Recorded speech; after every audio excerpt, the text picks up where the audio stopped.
வணக்கம் நேயர்களே, உணவே மருந்து நிகழ்ச்சியில இன்னைக்கு எள்ளை பத்தி பார்க்க போறோம். திலம் என்றும் இதற்கு பெயர் உண்டு. அதாவது இதுக்கு ஒரு பழமொழி உண்டு. எள்ளுக்கு இளைத்தவனுக்கு எள்ளு, கொழுத்தவனுக்கு கொள்ளு அப்படின்னு சொல்லுவாங்க. அதாவது ரொம்ப உடல் மெலிந்து பார்க்கறதுக்கு ரொம்ப எலும்பு தோலுமா இருக்காங்க இல்லையா, அவங்க நல்ல போஷாக்கா வரணும் அப்படின்னா ஒரு உரம் போல, ஒரு டானிக் போல இந்த எள்ளை சாப்பிடலாம். அப்போ அவங்க நல்ல போஷாக்கா வருவாங்க அப்படின்னு அர்த்தம். அதனாலதான் இளைத்தவனுக்கு எள்ளு அப்படின்னு சொல்லியிருக்காங்க. நம்ம பொதுவா எள்ளை பல வகையில நம்ம சாப்பிடுவோம்.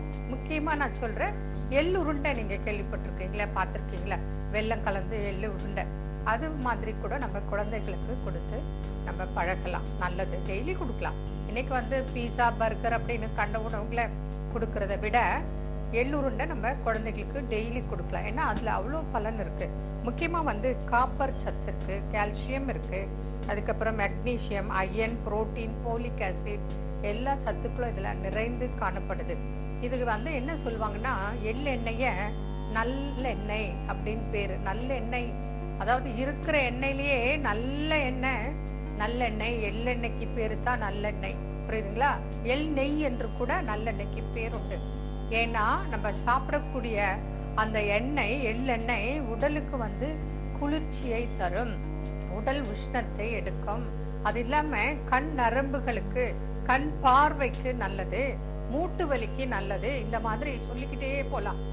அந்த வகையில எள் சிறந்த ஒரு உணவு.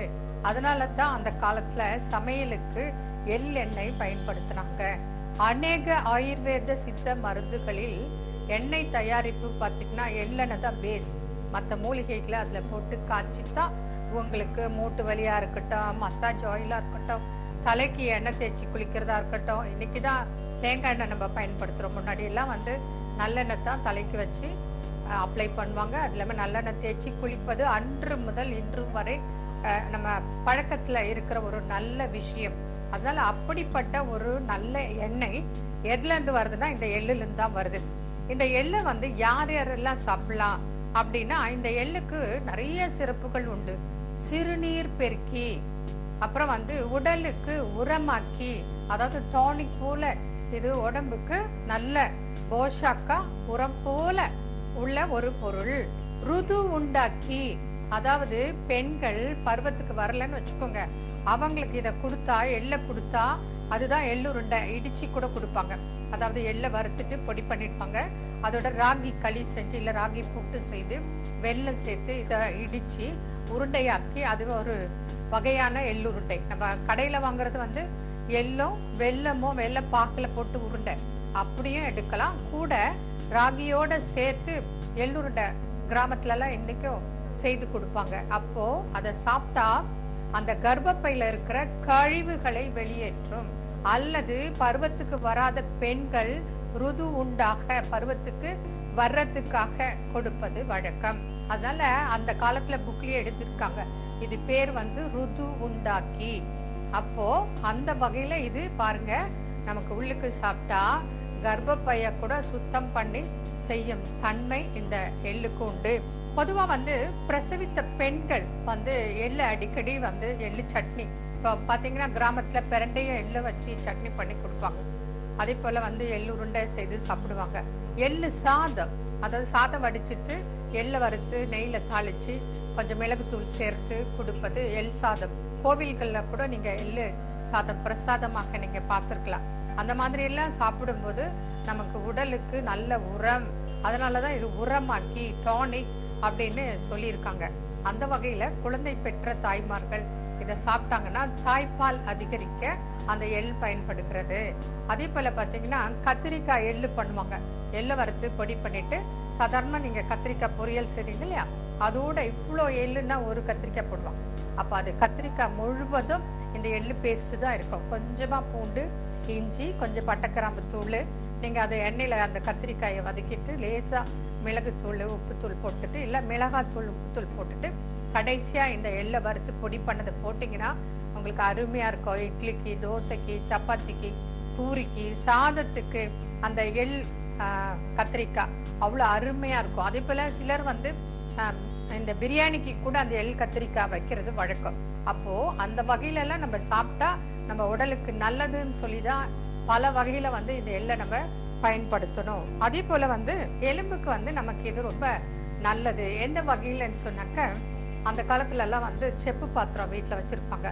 அந்த செப்பு பாத்திரத்துல 1 ஸ்பூன் எள்ளு, இந்த கருப்பு எள்ளை 1 ஸ்பூன் போட்டுடுவாங்க. அதுல 1 டம்ளர் தண்ணி, அதுக்கப்புறம் துளசி இலை ஒரு 10 போட்டு நைட்டு அதை ஊற வச்சிருவாங்க. காலையில எழுந்த உடனே அந்த துளசி, எள்ளு, அந்த தண்ணி மொத்தத்தையும் அதை சாப்பிட்டுட்டு அந்த தண்ணியை குடிச்சிருவாங்க. அதாவது எலும்புக்கு வந்து நல்ல ஸ்ட்ரென்த், அதாவது எலும்புக்கு வந்து நல்ல உரம் போல, அதாவது எலும்பு நொறுங்கும் தன்மையை சரி செய்யும்.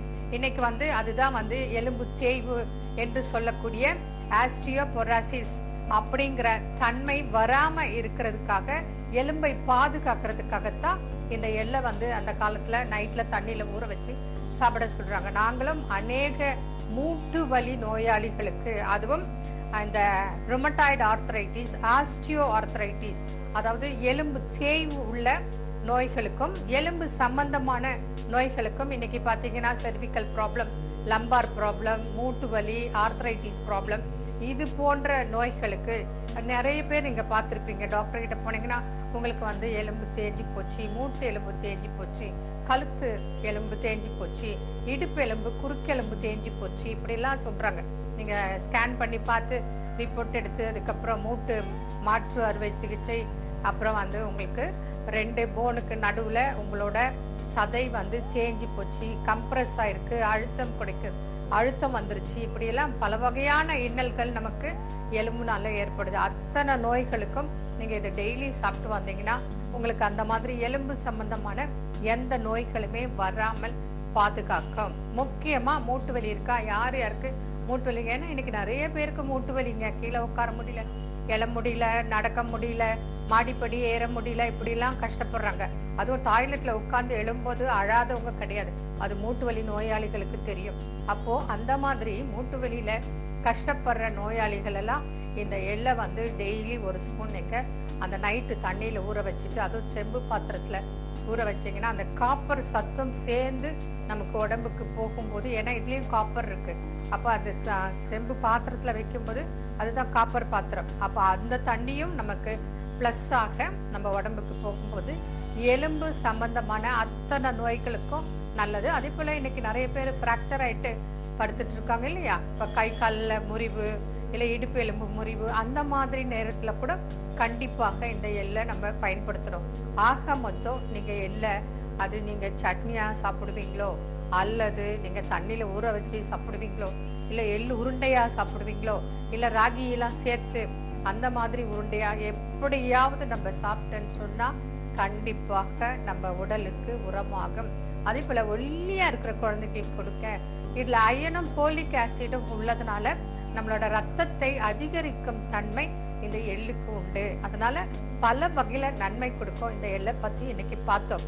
அதே போல உங்களுக்கு ஏற்படும் சந்தேகங்கள் கூட, இல்ல உங்களுக்கு ஏதாவது ஒரு நோய்க்கு ஒரு தீர்வு வேணும் அப்படின்னு சொன்னா கூட நீங்க கடிதம் எழுதுங்க. அதுக்கும் நாங்க உங்களுக்கு அந்த கடிதத்தை வச்சு உங்களுக்கு ஆன்சர் கொடுக்கிறோம். நன்றி, வணக்கம்.